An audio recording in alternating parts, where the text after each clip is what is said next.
Hello students, how are you? I thought you are fine and well. Siddharth शिक्षा सदन में आपका welcome. Class 9 subject mathematics chapter 15 probability की exercise 15.1 को आज हम सॉल्व करना सीखेंगे और सॉल्व करेंगे। और आप भी अगर ध्यान से इस वीडियो को देखेंगे तो आपको निश्चित रूप से बहुत ही अच्छी तरह से समझ में आ जाएगा। और बहुत ही सरल प्रश्नावली है, ये भी एक स्कोरिंग प्रश्नावली है जो कि खेलते खेलते ही अध्ययन करें तो भी इस प्रश्नावली को आप अच्छी तरह से समझ सकते हो और प्रश्नावली को सॉल्व कर सकते हो। सबसे पहले कुछ मेन पॉइंट्स है वो आपको इसके अंदर रिमेंबर यानी याद रखने हैं। और वो पॉइंट्स, पहला पॉइंट्स कह रहा है an event of an experiment is the collection of some outcomes of the experiment. दूसरा पॉइंट्स कह रहा है कि द एम्पिरिकल यानी और एक्सपेरिमेंट प्रोबेबिलिटी यानी इसको हम पीई से व्यक्त करेंगे। प्रोबेबिलिटी अगर आप उनको ज्ञात करनी है तो किसे लिखेंगे? पीई से। Of an event E is given by. अब ये ई क्या होगा? कोई भी गिवन बाई होगा, दिया हुआ होगा। जैसे पीई बराबर एक फॉर्मूला बन जाएगा number of trials in which E has happened. यानी ये इसका मतलब साधारण भाषा में अगर समझें तो ये घटना घटने की संख्या कितनी बार दे रखा है। जैसे कि घटना घटने की संख्या 10 बार दी हुई है और कुल संख्या 100 है तो 10/100 हो जाएगी। और अपॉन में आ जाएगा टोटल नंबर्स ऑफ ट्रायल्स। इस प्रकार हमारे पास में एक सूत्र है, इस सूत्र की सहायता से हम क्वेश्चन सॉल्व कर सकते हैं। तीसरा पॉइंट्स आपको रिमेंबर रखना है the probability of an event lies between 0 and 1। 0 and 1 भी इंक्लूडिंग है, यानी प्रोबेबिलिटी की जो वैल्यू होती है वह 0 भी हो सकती है और 0 से बड़ी भी हो सकती है। कहाँ तक? 1 तक। 0 और 1 के बीच में हो सकती है प्रोबेबिलिटी की वैल्यू, और 0 भी हो सकती है और 1 भी हो सकती है। देन इसके अंदर आपको ये ध्यान रखना है कि the probability of any sure event is 1, यानी पी ए इक्वल टू 1 होता है, या फिर 0 भी हो सकता है। The probability of an impossible event is 0, यानी पी ए इक्वल टू 0, अर्थात the sum of the probability of all events, यानी प्रोबेबिलिटी ज्ञात करने की और न आने की, यानी आने की और न आने की प्रोबेबिलिटी का अगर योग करा जाए तो हमेशा 1 होना चाहिए। कितना होना चाहिए? 1 होना चाहिए। 1 से ज़्यादा नहीं होना चाहिए और 1 से कम भी नहीं होना चाहिए, नहीं तो आपका आंसर गलत हो जाएगा। अब देखिए, हम इस चैप्टर को सरल करने के लिए बहुत ही सरल है कि जिसके अंदर आपको ये ध्यान रखना है कि आप कभी भी प्रोबेबिलिटी ज्ञात करते हैं तो पी ई बराबर, अगर यहाँ पे कोई भी अगर संख्या, घटना घटने की संख्या को लिखते हैं या भी number of events given getting through, जो प्राप्त होता है उसको हम यहाँ पे लिखेंगे। यानी डिनोमीटर में हमेशा संख्या ध्यान रखना है आपको कि डिनोमीटर में संख्या हमेशा बड़ी आनी चाहिए, लार्ज नंबर आना चाहिए, बिग नंबर आना चाहिए या लार्ज आना चाहिए। और न्यूमिनेटर में हमेशा जो संख्या आएगी वो स्मॉल आएगी, ये ध्यान जरूर रखना है। यानी इसमें जो संख्या आएगी वह न्यूमिनेटर स्मॉल होगी और डिनोमीटर हमेशा बिग होगी या लार्ज नंबर होगी। ये आपको स्पष्ट रूप से ध्यान रखना है। विशेष इसका पॉइंट्स है, ट्रिक्स पॉइंट्स, जिसको आपने अच्छी तरह से दिमाग में फिट कर देना है और फिर प्रोबेबिलिटी ज्ञात करना है। प्रोबेबिलिटी ज्ञात करते समय एक तो गेटिंग थ्रू पर पूछता है और एक नॉट गेटिंग पूछता है। तो गेटिंग थ्रू पूछता है तो इसको तो हम लिखते हैं पी ई बराबर, और एक होता है जब पी ई बार निकालना है नॉट गेटिंग, तो पी ई बार बराबर निकालते हैं तो 1 माइनस आ जाता है पी ई। यहाँ हमने गेटिंग की प्राप्त कर ली थी, तो गेटिंग की वैल्यू को जब यहाँ रखेंगे और एक में से माइनस कर देंगे, 1 में से अगर इसको माइनस कर देंगे तो हमारे नॉट गेटिंग की प्राप्त हो जाएगी। और कभी कभी ये भी ध्यान देना है कि आपको नॉट गेटिंग की प्रोबेबिलिटी दे देता है, जैसे पी ई बार दे देता है और आपको कहता है ये गिवन बाई है, ठीक है, और आपको कहता है पी ई की वैल्यू फाइंड करिए, तो भी आप 1 माइनस पी ई बार लिखेंगे। यानी नॉट गेटिंग की प्राप्त करनी है तो, और गेटिंग की प्राप्त करनी है और नॉट गेटिंग की अगर दी हुई है तो 1 माइनस करेंगे। यानी कोई भी एक प्रोबेबिलिटी अगर गिवन बाई है और दूसरी अगर आपको फाइंड करनी है तो 1 में से माइनस कर दीजिए, आपके आंसर निकल जाएगा। अब देखिए हम कुछ प्रश्न ले रहे हैं और उसको अच्छी तरह से समझेंगे तो बहुत ही आपको अच्छी तरह से समझ में आ जाएगा।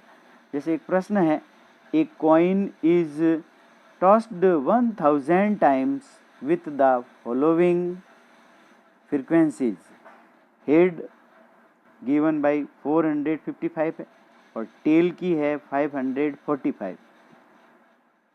Complete the probability for each event, यानी प्रत्येक की प्रोबेबिलिटी ज्ञात कीजिए कह रहा है। Since the coin is tossed 1000 times, the total number of the trials is 1000, let us call the event of getting a head and getting a tail as E. हम अब देखो, गेटिंग हेड को हमने ई मान लिया है और टेल को हमने एफ मान लिया है। Respectively them the number of times E happens, the number of times head coins up is 455। Then यहाँ पे लिखेंगे so the probability of E, यानी पी ई लिख देंगे और इसकी प्रोबेबिलिटी तो नंबर ऑफ हेड्स डिनोमिनेटर में लिखेंगे, न्यूमिनेटर में लिखेंगे, और टोटल नंबर्स ऑफ ट्रायल्स किस में लिखेंगे, डिनोमिनेटर में लिखेंगे। अब देखिए यहाँ न्यूमिनेटर में लिख दिया आपने 455 और डिनोमिनेटर में लिख दिया 1000, यानी अंश में लिख दिया 455, जिसकी ज्ञात करनी है वो जो संख्या अंश में लिख दी और अपॉन में लिख दी टोटल नंबर्स ऑफ, यानी 1000। और इसको जब डेसिमल में चेंज कर देंगे तो आ जाएगा 0.455। क्यों? क्योंकि 3 जीरो लगे हुए हैं, तो 3 संख्या छोड़ के हम डेसिमल चेंज कर लगा देंगे और हमारे उत्तर प्राप्त हो जाएगा। इसी प्रकार similarly the probability of event getting a tail, यानी वही नंबर्स ऑफ टेल्स की संख्या और नीचे अपॉन में टोटल नंबर्स ऑफ संख्या आ जाएगी। तो टेल्स की संख्या देखेंगे तो हमारे पास में आ जाएगी, इसी प्रकार टेल्स की संख्या देखेंगे तो हमारे पास में आ जाएगी 545 अपॉन 1000, ये हेड की है। इसी प्रकार हमने गेट टेल की निकाल ली, तो टेल की निकाल कर फिर हम करें note that the example above P E plus P F, यानी प्रोबेबिलिटी हेड की और टेल की दोनों का सम अप करेंगे तो हमेशा 1 प्राप्त होना चाहिए, यानी 0.455 plus 0.545 equal to sum up करते हैं तो 1 आता है। इसका मतलब E and F are the only 2 possible outcomes of each trial. इस प्रकार से हमारे आंसर प्राप्त हो गया। इसको और अच्छी तरह से समझने के लिए एक प्रश्न और ले रहे हैं और वो ये प्रश्न कह रहा है कि the 2 coins are tossed similarly 500 times and we get results प्राप्त हो रहा है 2 heads 105 times, 1 head 275 times, no head 120 times. Find the probability of occurrence of the each these events. इन तीनों इवेंट्स की आपको क्या निकालनी है, प्रोबेबिलिटी निकालनी है। तो इस तीनों की जब हम निकालेंगे तो हम देखेंगे कि इसको तीनों को एक एक इवेंट मान लेंगे। फर्स्ट को let us denote event getting 2 heads E1, 1 head E2 and no heads E3। इस प्रकार हमने इसके तीनों इवेंट्स मान लिए, यानी first event E1, second event E2, third E3। अब इसी प्रकार जब PE1 निकालेंगे तो देखेंगे कि इसकी प्रोबेबिलिटी में गेटिंग कितनी है। 2 हेड्स की गेटिंग नंबर ऑफ कितने हैं कि 105, तो लिखेंगे 105 अपॉन 500, और जब इसको कैंसिल काट देंगे तो आ जाएगा 21 अपॉन 100। अब डेसिमल लगाएंगे तो हमारे उत्तर आ जाएगा 0.21। इसी प्रकार PE2 दूसरे इवेंट की निकालेंगे तो हमारा आ जाएगा 275 अपॉन 500, और इसी प्रकार इसको भी हम कैंसिल करेंगे तो आ जाएंगे 55/100, और इसको जब डेसिमल में चेंज करेंगे तो 0.55 आ जाएगा। फिर PE3 निकालेंगे तो आ जाएगा 120 अपॉन 500, 0 से 0 कैंसिल कर लेंगे तो इसमें आ जाएगा 24 यानी 24/100। फिर इसको चेंज करेंगे तो 0.24 आ जाएगा। अब इवेंट E1, E2, E3 की जब सम ऑफ करते हैं तो हमारे उत्तर 1 प्राप्त होता है, यानी इवेंट 1, 2 एंड 3 का सम ऑफ कर दिया, और इस सम ऑफ कर देंगे तो हमारे आंसर प्राप्त हो जाएगा। जैसे 21, 55 और 24 का सम ऑफ करा तो आ जाएगा 100, और 100 में फिर वापस 2 संख्या छोड़ के डेसिमल लगाएंगे तो 1.00 आ जाएगा, यानी 1 आ जाएगा। यानी हमेशा प्रोबेबिलिटी का सम ऑफ कितना आना चाहिए, 1 आना चाहिए। तो आपका उत्तर बिल्कुल जो आपने निकाला वो राइट है, अन्यथा गलत। इस प्रकार हम एक और प्रश्न लेते हैं और उस प्रश्न में देखते हैं कि क्या कह रहा है कि डाइस इज थ्रोवन 1000 टाइम्स, यानी हम एक डाइस फेंक रहे हैं, थ्रोवन यानी कितनी बार, 1000 टाइम्स। तो ये हमेशा 1000 कहाँ आएगी, डिनोमीटर में आएगी। With the frequencies of all the outcomes 1, 2, 3, 4 and 5 and 6 as given in the following table, दी हुई है इसकी। तो जैसे पहले लिखी हुई 1 की है 179, 2 की है 150, 3 की है 157, 4 की है 149, 5 की है 175, 6 की है 190।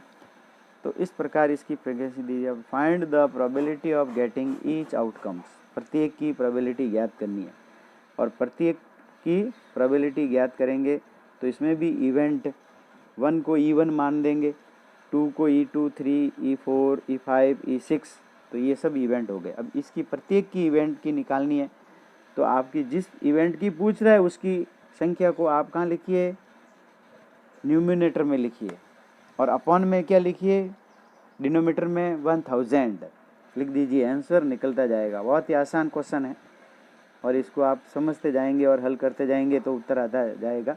जैसे PE1 लेना है तो फ्रीक्वेंसी ऑफ 1 की लिखेंगे, टोटल नंबर नीचे लिख देंगे तो 179 अपॉन 1000 आ जाएगा, और इसको चाहो तो डेसिमल में चेंज कर सकते हैं, तो और ऐसे भी छोड़ सकते हैं। डेसिमल में अगर चेंज करेंगे तो आ जाएगा 0.179।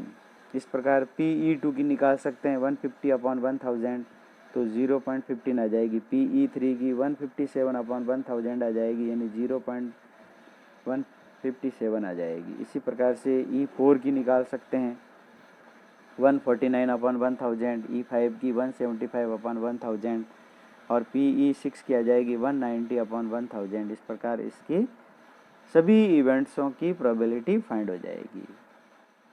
अब हम देखिए, note that PE1, E2, E3, E4, E5 और E6 की सभी की वैल्यू को सम अप करते हैं तो इसकी आंसर 1 प्राप्त होता है। आल्सो नोट दैट, फिर वापस याद कर लेना है कि the probability of each event lies between 0 and 1, की प्रोबेबिलिटी हमेशा 0 और 1 के बीच में ही होगी। 0 भी हो सकती है और 1 भी हो सकती है, अधिकतम 1 हो सकती है और न्यूनतम 0 हो सकती है, और इसके बीच की भी हो सकती है।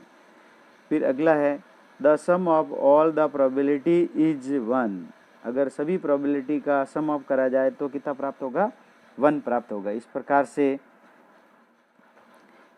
E1 E2 E6 की overall the possible outcomes of the trial, इस प्रकार सभी की प्रायिकता फाइंड की जा सकती हैं।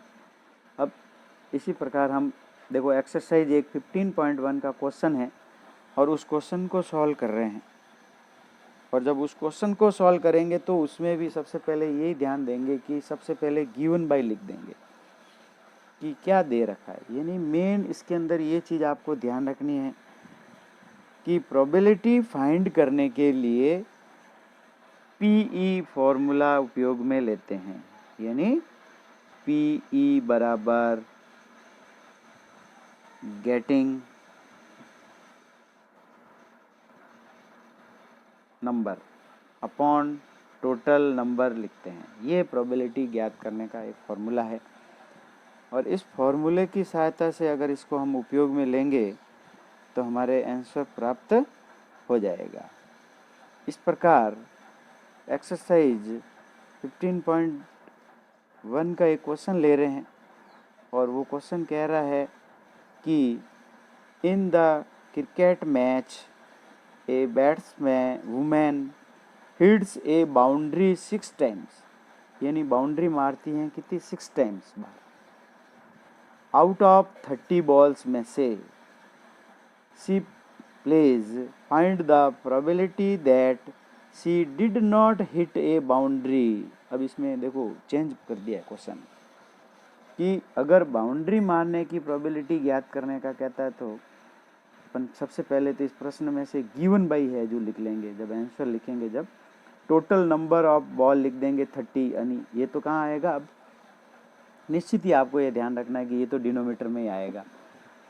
अब number of balls having boundary 6 times, तो ये न्यूमिनेटर में आता है, और ये अगर न्यूमिनेटर में आता है और कब, जब आपको कहता कि number of balls having boundaries find probability, तब हम यहाँ पे लिख लेते पीई बराबर 6/30, यानी इसको जब कैंसिल कर दे तो 1/5 आ जाता, ये हमारा आंसर आ जाता। ये किसका आता, डिड नॉट हिट बाउंड्री का नहीं है, ये हिट बाउंड्री का है, यानी नंबर ऑफ बॉल यानी hit of A boundaries find probability कहता तो ये आ जाती। अब चूंकि इसके अंदर कह रहा है, ध्यान देना कि therefore the number of balls not having boundary, यानी बाउंड्री कितनी बार नहीं मारती है, तो 30 बॉल टोटल थी, उसमें से 6 बार तो इसने बाउंड्री मारी, तो 6 माइनस कर दीजिए तो हमारे आंसर आ जाएगा 24। अब हमें डिड नॉट हिट बाउंड्री का फाइंड करना है, तो हम लिखेंगे P C did not hit a boundary, यानी 24/30 आ जाएगी, और जब 24/30 को हम कैंसिल कर देंगे, यानी 6 की टेबल से जब कैंसिल करेंगे तो 4 आ जाएगा, और 6 की टेबल से 30 कैंसिल करेंगे तो 5 आ जाएगा। इस प्रकार से उत्तर प्राप्त हो जाएगा। इस प्रकार से देखो 24/30 है तो इसको 2 की टेबल से भी कैंसिल कर सकते हो, 12, 15, फिर 3 की टेबल से करोगे तो 5, और 3 की टेबल से करोगे तो 4, अर्थात 4/5 आ जाएगा। और इसको जब डेसिमल में चेंज करेंगे तो आ जाएंगे हमारे 0.8। Hence the probability of not getting boundary की 0.8 आ गई है। इस प्रकार प्रिय विद्यार्थियों, देखो इसको आप ऊपर बताए अनुसार भी कर सकते हो कि सबसे पहले हिट ऑफ बाउंड्री की प्रोबेबिलिटी ज्ञात कर दीजिए, यानी पीई बराबर, और वो हो जाएगा 6/30। इसको जब सॉल्व करेंगे तो आ जाएगा 1/5। अब आपको नॉट हिट बाउंड्री की ज्ञात करनी है, तो यहाँ पे लिख देंगे पी ई बार बराबर 1 माइनस पी ई, ये फॉर्मूला लगा लेंगे। और ये फॉर्मूला लगाएंगे तो 1 ऐसे कैसे लिखेंगे, 1 पी ई का मान है हमारे पास में 1/5। अब यहाँ पे बटा 1 लिख के एलसीएम ले लेंगे तो 5 आ जाएगा। और जब 5 आ जाएगा तो 1 की टेबल से मैं 5 से डिवाइड करूँगा तो 5 बार जाएगा, और 5 को 1 से मल्टीपल करूँगा तो 5 आ जाएगा। फिर 5 की टेबल से 5 डिवाइड करूँगा तो 1 बार जाएगा, और 1 को 1 से मल्टीपल करूँगा तो 1 ही आ जाएगा। तो फिर इसको सॉल्व करूँगा तो हमारे उत्तर आ जाएगा 4/4/5। ये आंसर प्राप्त हो गया। देखो ये भी ऐसे भी निकल गया, इस प्रकार से भी निकल गया, कैसे भी आप निकाल सकते हो। प्रिय विद्यार्थियों, आप चैनल को ज़्यादा से ज़्यादा लाइक करें, शेयर करें, तथा कोई भी कमेंट्स हो तो लिखें, और चैनल को सब्सक्राइब भी कर दें। वीडियो देखने के लिए थैंक यू।